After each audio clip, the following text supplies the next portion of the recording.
to Clarity on Fire, a podcast for people who know what they don't want out of their life and career, but aren't sure what they'd rather be doing. In a world where it's easy to exist, but hard to feel alive, we, Kristen and Rachel, two certified life and career coaches, are here to help you cut through the information overload, get unstuck, and focus not just on how you can have a career you're passionate about, but how to create a whole life that feels fulfilling. So join us here, where we serve up inspiration and down-to-earth wisdom in a way that only two best friends can. We want you to experience the relief of knowing that, yes, you're allowed to want more out of your life and career. And no, you don't have to wander through the dark anymore. Our job is to light the fire that shows you the way. Let's go.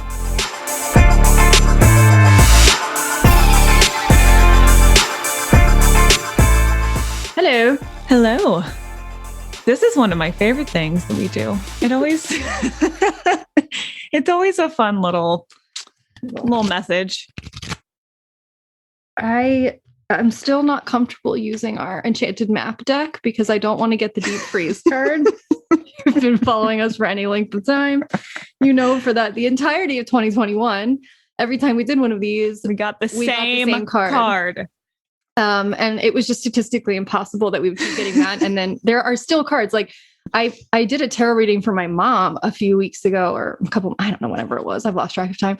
And I was looking through that deck and I was like, I have not seen so many. I'm like, I'm seeing this cards for the first time. We never got. Never. I mean, like, still there are cards that if I pulled, I'd be like, I've never seen that. It's like a running joke now, but yeah, so our clients like, oh, it's going to be the deep freeze card again. Nope.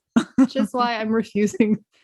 We need to use that deck because I just don't. I can't handle getting a message I don't want to hear on that and level. over and over and over again. Probably a reason. I keep getting it, but but then I'm just going to avoid it. And if that same message wants to come through in a different way, then I'll probably be more receptive to it, is what I'm saying. I mean, the message is going to come through with whatever medium it has available.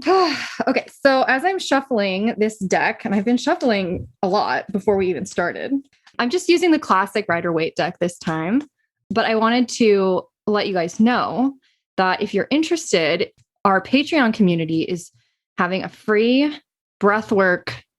I mean, like, it's like a group breathwork session on Sunday, this Sunday, the 27th at 2 p.m., led by our friend and all around high priestess, I guess we would call her, Francisca, who is a very talented healer. I mean, we've had her on the podcast. What, 3 times? 3 times. I can link to some of her episodes because she's got a great episode that she did for us a few years ago about meditation. Mm-hmm. She also has a really good normal person interview about just treating life like a magical scavenger hunt is what that one's called. So I can link to that.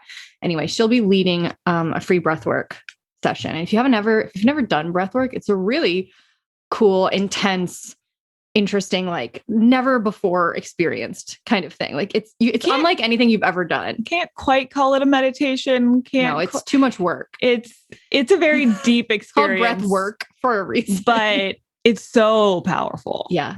Every time I've only done it a few times because you have to bear yourself, but it's nice to do it in a group setting too, because then you can talk about it afterward. So just so you know, we have these group community meetups every single month. And this time we happen to be doing a breathwork session. So that's a really fun one. It's kind of like a free breathwork session. Normally you would have to pay to get even for a group session. Usually. Well, you do have to pay because you have to join our community, but it's like a whole $6 to join. $6 a month. $6 whole dollars. The flame tier, which is what gets you access to community. In some areas, you can get 1 gallon of gas for that right now. Oh my God. We're not going to go there. But yes, it's very, very, very affordable. Yes. And that's our highest tier offering for the Patreon community. So that's if you want to every month get into a kind of a group Zoom. We have a different theme or a different kind of conversation that we're going to get into each month. And then once a quarter, you get to jump on a Zoom call with the group and Rachel. Our monthly meetups are usually hosted by our community ambassador, though I pop in at least half the time to those. And then we have a quarterly Q&A with Rachel. We have a Discord group where people are chatting and asking questions and sharing stuff.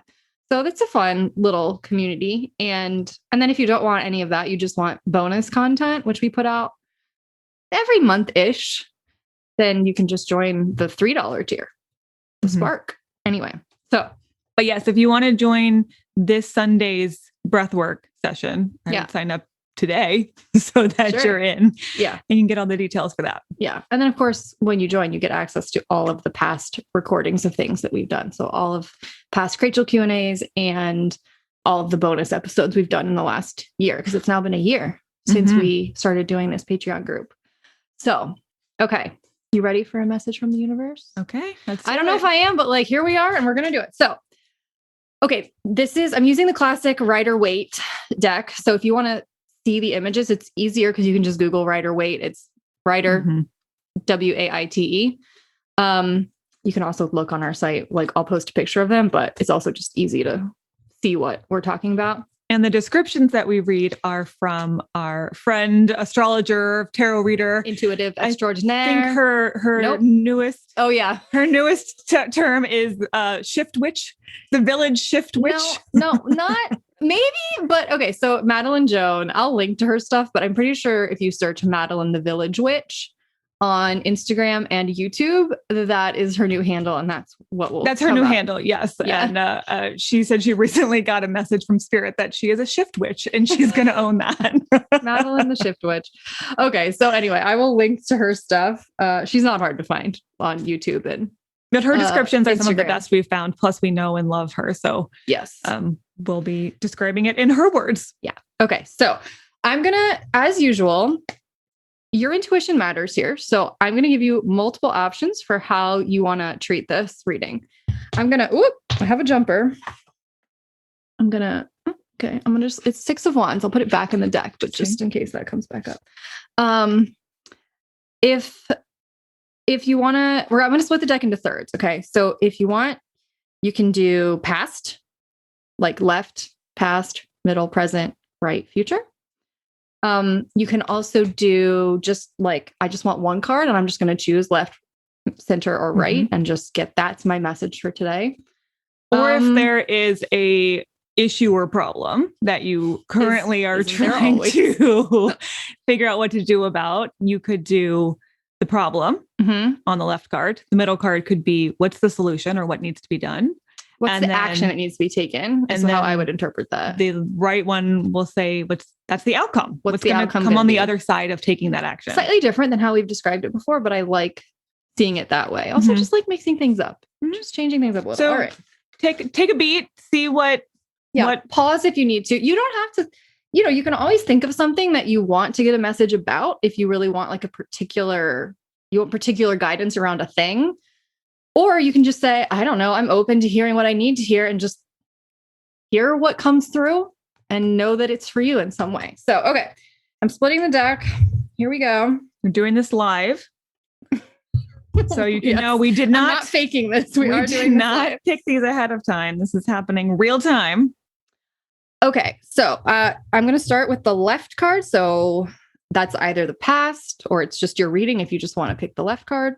Or it's the nature of the problem. It's the problem. Whatever the problem is, it's going to sum up the problem. All right. The King of Wands. What a nice problem to have. Well, we'll see. Okay. Are you taking the lead in a creative venture? Do you have a long-range vision of an inspirational or entrepreneurial endeavor? When you step into your fiery, creative, and visionary power and manifest your ideas in the material world, you are charged by the energy of the King of Wands. In the classic Rider-Waite image, a red-headed king sits in profile, his gaze intent on some unseen action on the horizon. He's dressed finely, even ostentatiously, in his flame-tipped crown and red and gold garb.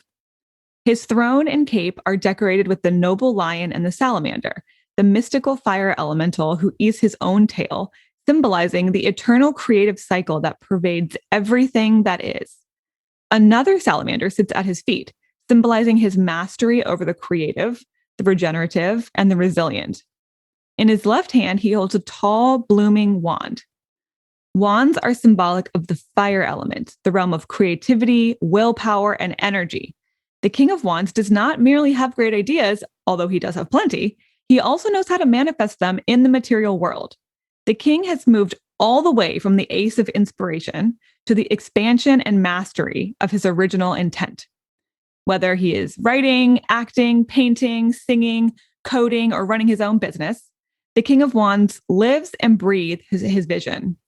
He is a charismatic leader, so recruiting devoted partners, helpers, or followers is his specialty, as is facilitating their success. When the King of Wands appears, it's a call to use your vision and charisma to take charge of your personal realm. Be fearless in bringing your ideas into the world for others to examine and enjoy. Live life intentionally. What you create creates you. Mm-hmm. Again, that's the problem. We're starting out strong. Well, okay. So if this is just your reading, like you just pick this card, you can interpret that however you want. Apply that to your life in whatever way that feels like it's calling you out or suiting you. If this is the past, this is probably where you've been or the foundation you've laid or what you've been doing lately. Mm-hmm.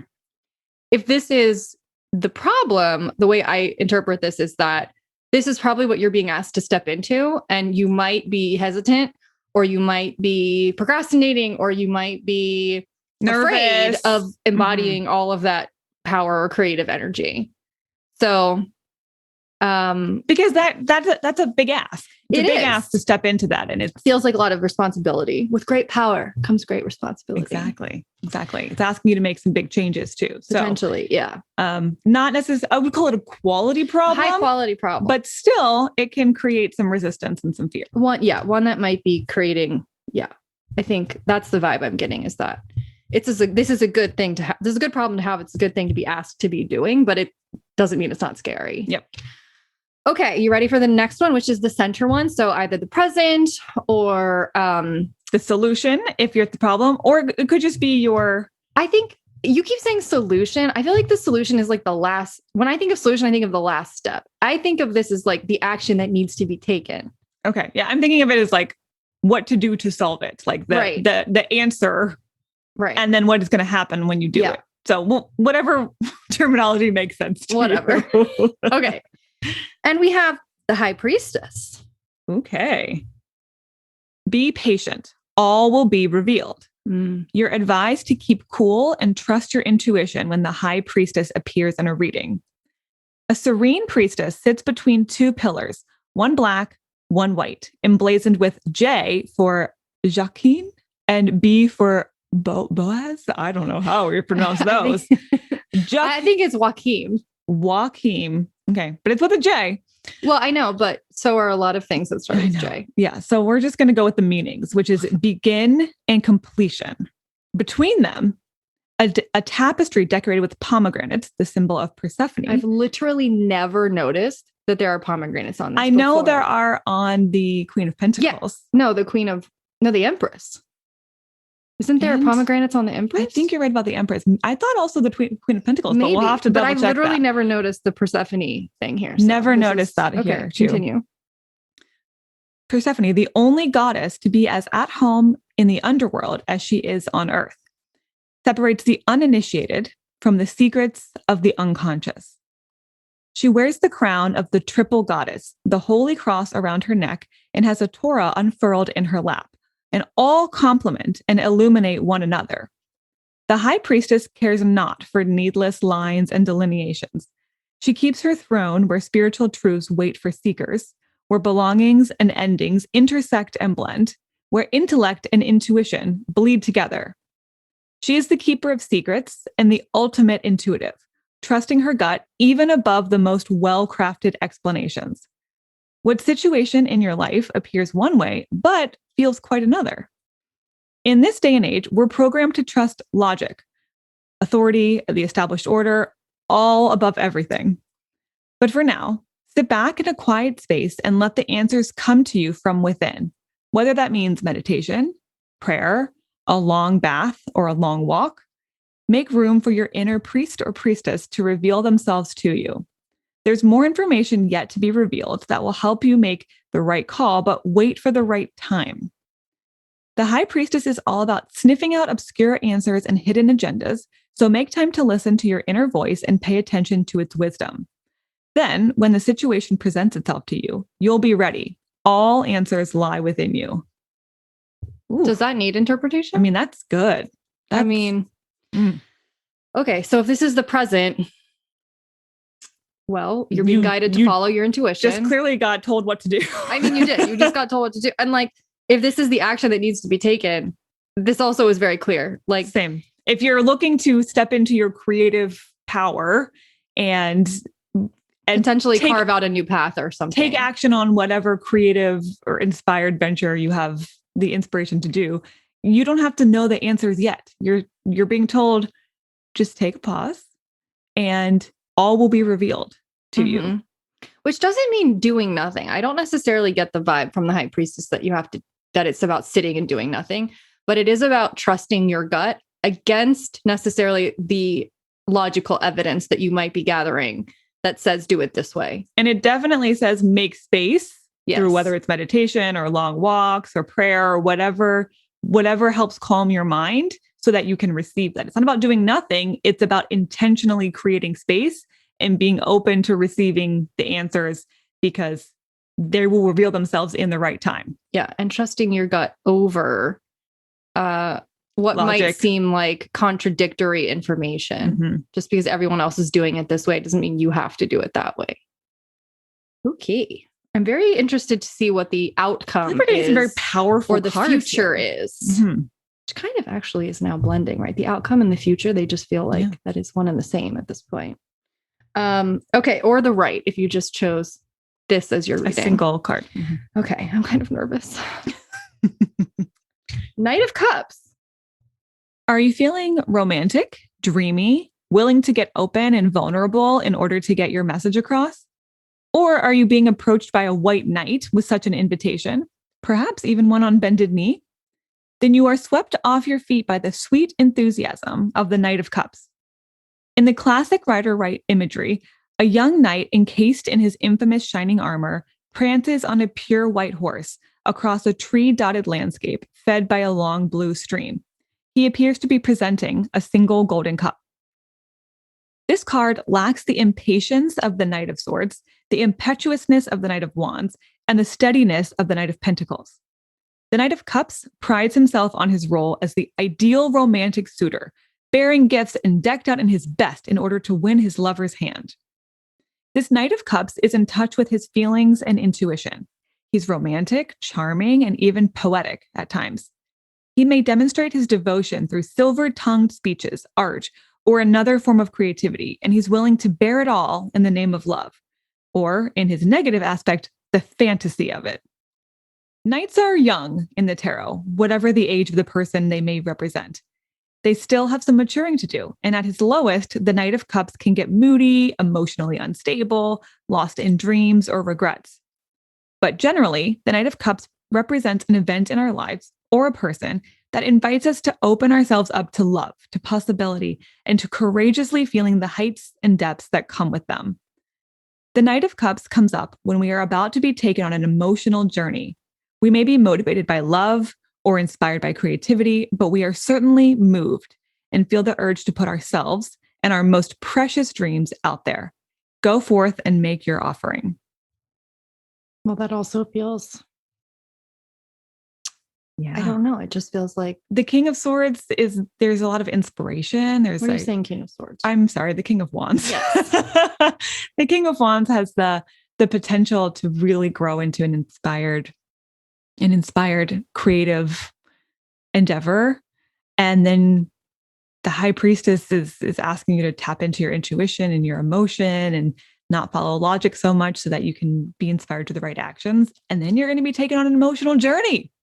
Because now you're tapped in and now you're really expressing your creativity and you're feeling all your feelings and you're going to be emotionally bought in to whatever happens next. And it doesn't necessarily mean it's going to always be high highs. There might be a little bit of a roller coaster of emotions, but that's part of the journey. So that's how that read to me is you got to first open up so that you can fully experience the ride you're about to go on. Yeah. I feel like the Knight of Cups, I mean, I don't want people to interpret this so literally. Like, it might be literal for some people. Like, this might be about relationships or about romance or whatever for some people. Mm-hmm. But if it is more about a venture or creativity or an action that you need to take or something that you need to get out into the world, I think the Knight of Cups, to me, what I'm getting the vibe of is it's about vulnerability. Mm-hmm. It's about like, okay, I'm having the courage to put like what I need to put out there into the world. And I'm emotionally bought in and I'm emotionally okay with whatever ride I'm going to be taken on next. Mm-hmm. And I'm going to trust that if I do something wholeheartedly, I'm going to get good results. I don't need to know what they are. Like, I'm going to sort of pursue this like an ideal romantic suitor. Doesn't necessarily know what the outcome of their pursuit is going to be, but they're doing it with sort of an open heart and being in the present, not needing to know what's going to happen.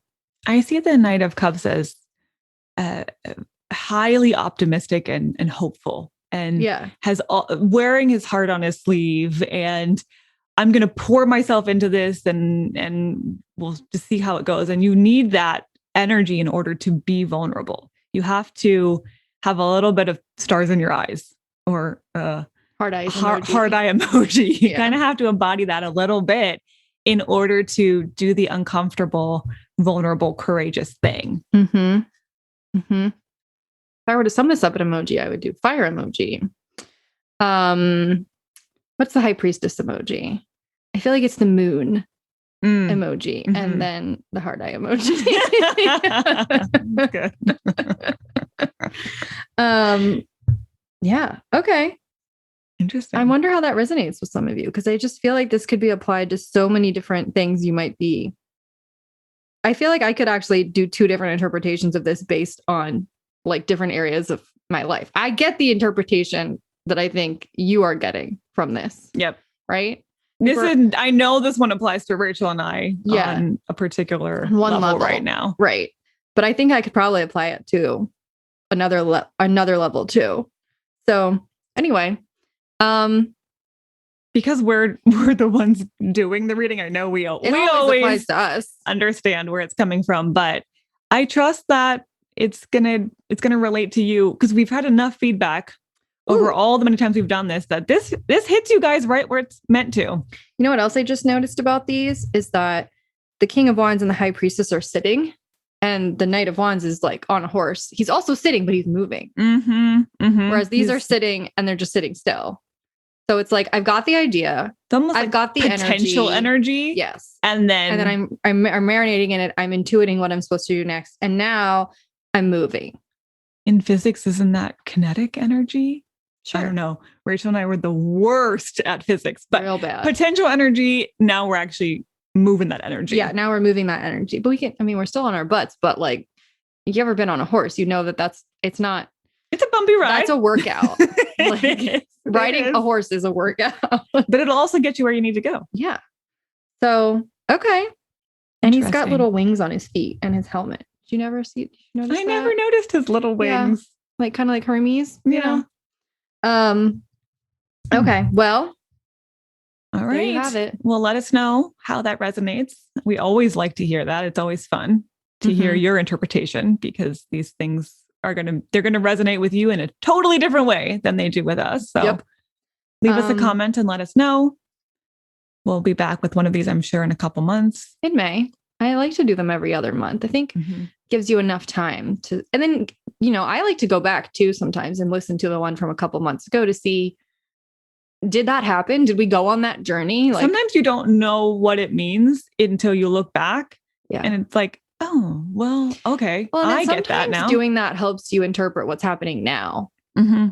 Like, I don't think you always need to wait until hindsight to understand something, but I do think going back and hearing the journey from hindsight can sometimes help you interpret what's happening now better. Mm-hmm. And get a deeper meaning of what's going on there. Yeah. So yeah, leave us a comment. We'd love to hear how this one resonates with you. And we don't see you at the breathwork workshop session, whatever, that's happening on Sunday at 2 p.m. Eastern. Then we will be back next Friday with a brand new Dear Rachel. Okay. See you then. Bye.